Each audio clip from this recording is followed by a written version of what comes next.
એટલે ભીમબાપુ મને વાત કરતા કે દેવાજભાઈ હું નાનો મારાથી બધા મોટા મોટા એટલે હું આરતી ઉતારવા ગયો હોનબાઈ માની મેં હોનબાઈ માની આરતી ઉતારી અને હોનબાઈ માએ માથે હાથ મૂક્યો તેથી મારે 5 વીઘા જમીન હતી સત્ય ઘટના છે માની કૃપા તમે જુઓ તમારી શ્રદ્ધા હોય તમારો વિશ્વાસ હોય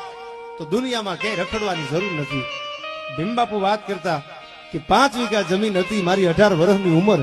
કાંઈ આશાએ નતો ગયો હોનબાઈ ને હાચા હૃદયથી પ્રાર્થના કરીને મારી આંખમાં જુનાગઢના પાદરમાં આહુડા પડી ગયા હો કે હે માં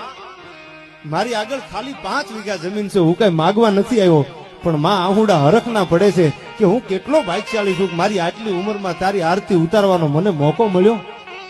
ઘરે આવ્યા અને અખંડ દીવો કે મારે હોનબાઈ માનો કરવો છે 45 વર્ષ આ વાતને થઈ ગયા હજી વડ ભીમબાપુને અખંડ દીવો છે અને 5 વીઘામાંથી 500 વીઘાનો ભાગદાર બનાવી દીધો હોનબાઈએ કે મારો હાથ પડે ને જો પાછો પડવા